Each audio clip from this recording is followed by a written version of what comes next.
On May 27, 1992, a single signature finalized a massive disarmament effort. Thousands of strategic nuclear weapons were slated to be erased from the global map, and newly independent nations formally stepped back from becoming full-fledged nuclear powers. Welcome back. Today, we're examining the Lisbon Protocol, the high-stakes 1992 agreement that successfully corralled the Soviet Union's splintered nuclear arsenal, but laid the groundwork for a devastating modern conflict. To understand how we got here, we have to look at the sheer panic that gripped the world in December of 1991. The Central Soviet government collapsed overnight, leaving a highly integrated arsenal of 30,000 nuclear weapons distributed across a fractured, disintegrating empire. Look at this map of the newly sovereign states.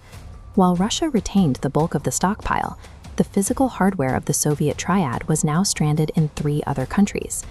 Belarus held 81 launchers, Kazakhstan 1,400 warheads, Ukraine possessed 1,900. To put that in perspective, this chart compares Ukraine's inheritance.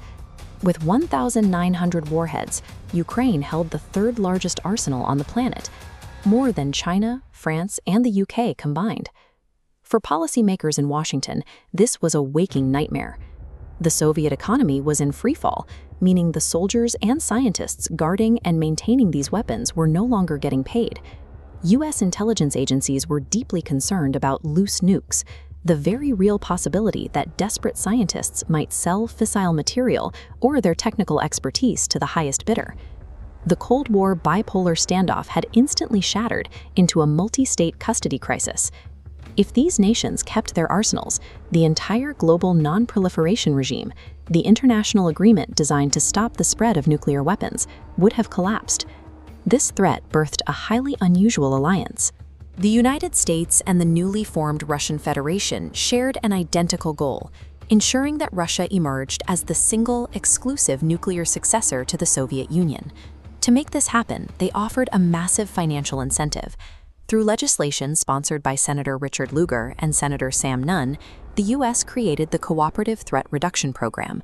This provided hundreds of millions of dollars to physically pay for the safe dismantlement and transportation of Soviet hardware out of these republics. But there was also a heavy diplomatic stick. The U.S. and its European allies made it explicitly clear to Belarus, Kazakhstan, and Ukraine that they would face total international isolation. If they attempted to maintain operational control over the nuclear weapons, they'd be denied diplomatic recognition and cut off from Western economic institutions. Ukraine displayed the most resistance. There were strong factions in Kyiv arguing that retaining the weapons was their only guarantee of sovereignty. In response, the U.S. State Department subjected Ukrainian President Leonid Kravchuk to an intense pressure campaign, including midnight phone calls delivering blunt ultimatums. Faced with a stagnant economy and desperate for funds, Ukraine buckled. The U.S. effectively leveraged its economic supremacy to convince Kyiv to train a physical nuclear deterrent for a reliance on Western financial aid and political integration. The culmination of this pressure was the Lisbon Protocol, signed in May 1992. Under its core terms, Ukraine, Belarus, and Kazakhstan agreed to adhere to the Non-Proliferation Treaty as non-nuclear weapon states and committed to surrendering every single warhead on their territory to Russia. Following the agreement, a massive logistical operation began. International inspectors and American defense contractors arrived on the ground, conducting unannounced audits and overseeing the complex process of dismantling the nuclear infrastructure. Missiles were pulled from silos, and strategic bombers had their wings severed and left in the open for 90 days so satellite imagery could verify their destruction. By 1996, the last of the nuclear warheads had been shipped across the border to Russia. In the short term, the Lisbon Protocol was an undeniable diplomatic victory. It eliminated the terrifying prospect of sudden nuclear multipolarity in Eurasia, safely consolidating the Soviet arsenal into a single state. But that 1990s triumph looks very different today. By stripping Ukraine of its deterrent, the international community inadvertently set the stage for a massive geopolitical vulnerability.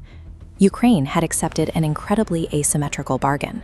They traded the physical possession of thousands of nuclear weapons for financial compensation and security assurances, codified later in the 1994 Budapest Memorandum.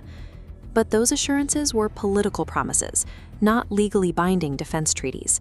They did not obligate the US or the UK to send troops if Ukraine was attacked. A few voices predicted how this would end. In 1993, political scientist John Mearsheimer published this foreign affairs article. He pointed out Ukraine shares a massive border with a hostile neighbor, writing, "Ukrainian nuclear weapons are the only reliable deterrent to Russian aggression." For decades, that warning was largely ignored. Then came the annexation of Crimea in 2014, followed by the full-scale Russian invasion of Ukraine in 2022. In a dark twist of historical irony, the very same strategic bombers and cruise missiles that the Ukrainian government transferred to Russia in the 1990s have been actively used by Russian forces to strike Ukrainian cities. Signatures gathered in the spring of 1992 successfully navigated the immediate danger of the Soviet collapse. They kept the non-proliferation regime intact when it was at its most vulnerable. While the Lisbon Protocol remains a masterclass in swift crisis management, it leaves us with a grim lesson. When a nation is faced with an existential threat, paper treaties and political promises are a poor substitute for the hard, physical reality of deterrence. Thanks for watching. If you want to understand more about the historical agreements that shaped our modern conflicts, hit the subscribe button and let us know in the comments which treaty we should cover next.